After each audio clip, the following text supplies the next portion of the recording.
Good evening. I'm Mahesh. I born in 1979. Maybe I'll be here up to my death, maybe 2030 or 40 if the world exists.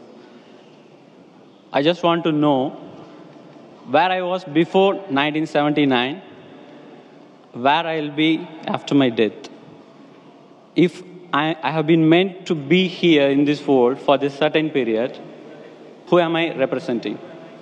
The brother asked the question that he was born in 1979 and today he's in UAE. He wants to know where will he be afterwards. He will be saying most probably be here till 2030 if the world exists. Where will he be after he dies? And who are you representing? Brother, you are representing your own self. If you have not manipulated or done some makeup or trying to hide, if you are your own self, you are representing yourself. Point number one. Where will you be after you die? Depending upon what are you following. If you follow the last and final revelation, the glorious Quran, after you die, you will be in heaven. If you go against the laws of the Creator, against the last and final revelation, the Quran, then after you die, you will be in hell. So I don't know if you accept the commandments of Almighty God today, what you did between 1979 and till the 14th of April 2012, all will be forgiven. All forgiven, zero will be forgiven. So in the past, whatever you have done in the past will be forgiven because our beloved Prophet Muhammad said, the moment a person accepts Islam, all his previous sins are washed away. So depending upon whether you follow the laws of the Creator, where will you be, I can tell you. But you don't know when will you die. If you say, if that is the case, you know what I'll do? Maybe I'll live till 2030, so I'll accept Islam in 2029. Brother, you don't know, even I don't know, how long will you live? And you rightly said, if the world exists. I don't know till how long will the world exist. Allah says in the Quran in Surah Luqman, chapter number 31, verse number 34, no one besides Allah knows the hour. When will the earth end? We don't know. Whether it will stay for a few years, for a few decades, we don't know. How long will you live and I live? I don't know. So the best is the moment you come to know the truth, accept it. All the past sins will be forgiven. Then you try and practice and follow as much as you can. So where will you be after you die depends upon you. I can only guide you. Allah says in the Quran in Surah Ghashiyah, chapter number 88, verse number 21-22, Allah says, فَذَكِّرْ إِنَّمَا أَنْتَ مُذَكِّرٌ. He tells the Prophet, your job is to deliver the message. Giving hidayah is in the hands of Allah subhanahu wa ta'ala. So I want to ask you, brother, after you die, do you want to go to heaven or hell? After you die, do you want to go to heaven or hell? To be frank, I don't know. You don't know. Because for me, the heaven and hell is here. It's up to us. Yes, this is temporary heaven, hell, you know, temporary. As I mentioned earlier, Quran says in Surah Mulk, chapter number 67, verse number 2, Allazi khalaqal mauta wal hayata. It is Allah who has given you death and life so that He may test which of you is good in deeds. This is a test. And an average man lives in this world for about 70 years, 60 years. Some die at the age of 20, some 50, some live for 100 years. Average maybe 60 to 70 years. So this is temporary phase. The next life is eternal. So you say heaven and hell is here. And then if you try to make this life heaven by going after luxury, enjoying life, drinking alcohol, your next life becomes hell. Because Quran, Allah says in Surah Hud that those who want this world, Allah will give you this world but will not give you in the next life. Those who care for next life, Allah will give you next life, also this life. So as a businessman, if someone tells you that I will give you little trouble, difficulties for the 70 years, next life eternal, unending, always pleasure. So this life is 0.00001% of the next life. As a businessman, you wouldn't mind saying, okay, I don't mind trouble in this couple of, small percentage. Like before the examination, you struggle, you stay awake, you don't sleep, or you sleep less. and then you appear for the examination. So that few days before that you struggle and you study, so that in future it is good for you. So similarly, brother, this life is a test for the hereafter.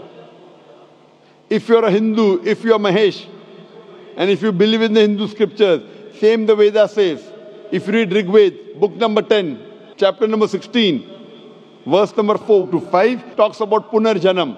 Punar means next, Janam means life. Same thing what the Quran says about next life. So this life you come, and there's next life. Being born, dying, cycle of birth, rebirth is not mentioned in the Vedas. It talks about Punar Janam means next life, which is there in the Quran.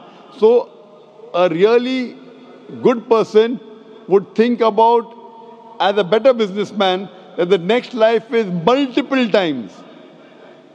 Multiple, keep on multiplying. This life is a small, negligible 0.00001% compared to the next life. So as an intelligent person, you wouldn't mind taking trouble in this life so that your next life becomes paradise and heaven.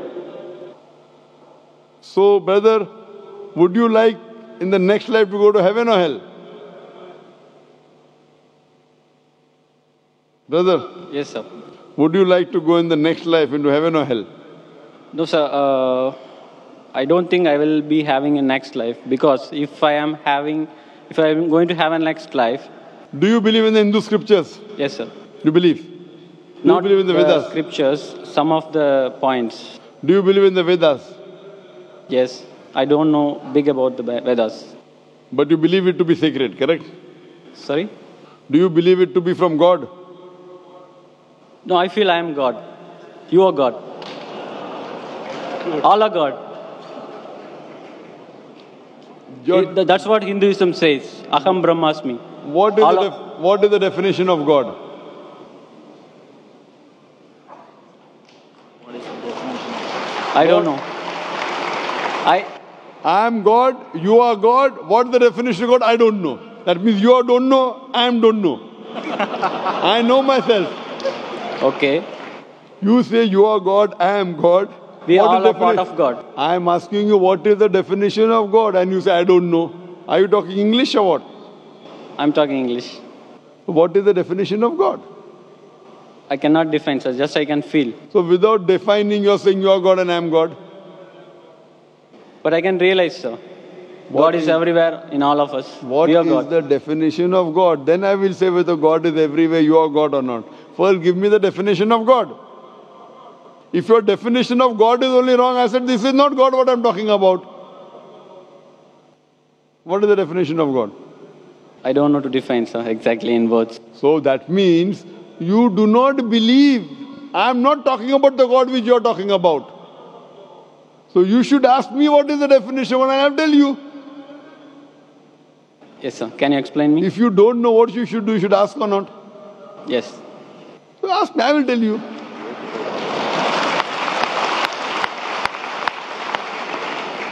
The definition of God come to according to Vedas and Upanishad, then I come to the Quran. If you read the Upanishad, Chandogya Upanishad, chapter number 6, section number 2, verse number 1, Ekam Evidityam. God is only one without a second. It's mentioned in Shveta Upanishad, chapter number 6, verse number 9. Nachasya kasij janita na chadipa. A Sanskrit quotation which says that of that God, he has got no superior, he has got no parents. Almighty God has got no Lord, no superior, no mother, no father. It's mentioned in Shveta Upanishad, chapter number 4, verse number 19. Na tasya pratima asti. Of that God there is no pratima. Pratima is the Sanskrit word which means image, picture, portrait, sculpture, statue. Na tasya pratima asti. Of that God there is no image, no picture, no portrait, no painting, no photograph, no idol, no statue, no sculpture.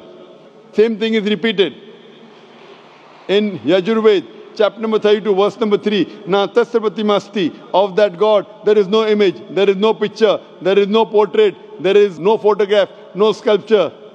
Furthermore, it says in the Brahma Sutra of Hinduism, Ekam Braham Devatya Naste, Nina Naste Kinchan. There is only one God, not a second one, not at all, not at all, not in the least bit. So based on this definition, God is one, there's nothing like him. And the Quran further says in Surah Ikhlas, chapter number 112, verse number 1 to 4, the definition of God is, Qul huwallahu ahad. Say it's Allah one and only. Allahu samad. Allah the absolute eternal. Lam yalid wa lam yulad. He begets not, nor is he begotten. Wa lam yakul lahu kufuwan ahad. There's nothing like him. Qul huwallahu ahad. Say it's Allah one and only. Are you the only human being? Am I the only human being? Yes or no? Yes or no? I'm a human being. Are you the only human being? Only one? No. No. I'm one of the... Qul huwallahu ahad. Say He's Allah one and only. Allahu samad, the absolute and eternal. Are you absolute and eternal? Are you absolute and eternal? No. So how can you be God? I'm not absolute and eternal. How can I be God? Lam yalid wa lam yulad. He begets not, nor is he begotten. Are you begotten? Were you born? Were you born or not? Yeah. So how can you be God? Even I was born. How can I be God? Do you beget? I have begotten. I have got children. Do you have children? Yes. How can you be God? Walam yakul lahu kufuwan ahad. There's nothing like him. What I'm saying That is... means your definition of God, forget what you say about God. I'm talking about my definition of God. Forget what you say about God now. Keep it. That may be God with a small g. I'm not talking about God with a small g, what you're talking about. I'm talking about God with a capital G. He's only one. He's all-powerful. He's absolute. He begets not, nor is he begotten. There's nothing unto like him. Based on this definition, can you call yourself God? Can I call myself God? If you wish, you can. I asked you the question, are you born? You're saying yes. If you wish, then you'll be called a lunatic. No, sir. What I'm feeling is I am a part of the God. You were saying the only one God, no? I feel I am the part of it. The big one. We all are part of it. Maybe we got detached, as like this world got detached from the sun. That is your definition of God. That's not the definition of God of Vedas. It's not the definition of God of Quran. So therefore I say this God is a different God. I'm not talking about the God that you believe in. I'm talking about the God which I believe in. He's one. He's not part of everything. Your God, forget about it. Keep it at the side now. Fine? The God, what you're talking, keep it at the side. I'm talking about the definition of my God. You understand? He is only one. He's all-powerful. Are you all-powerful? Are you all-powerful? Not all-powerful. So you are not the God I'm talking about. What God you're talking about, keep that God aside. Okay. Okay? My God I'm talking about. Therefore, La ilaha, there is no God. All the other false gods are wrong. You keep it aside. I'm talking about the correct definition. Someone is talking about 2 plus 2 is equal to 5. That equation, keep it at the side. The God that I'm talking about, the entity I'm talking about, He is one. He is all-powerful. He is absolute. He begets not, nor is He begotten. He is not born. He does not give birth to anyone. And there's nothing like Him. He is only one. Do you believe in such a God? No, sir, I don't believe. That's the problem. That means you are not believing in the true God. My request to you is, you read your Hindu scriptures, all the quotation I gave, go and read the translation of the Quran, try and find out the true God, not these fake gods. I am God, you are God. I don't consider myself God. You are calling me God, so I'll say yes, I'm God. I am not a fool to accept you that I am God.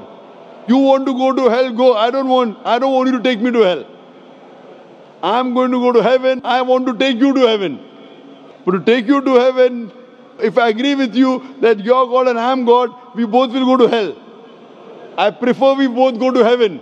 Therefore, I request you read your scripture, the Vedas, the Upanishad, read the Quran, educate yourself, and join me. We both will go to heaven, inshallah.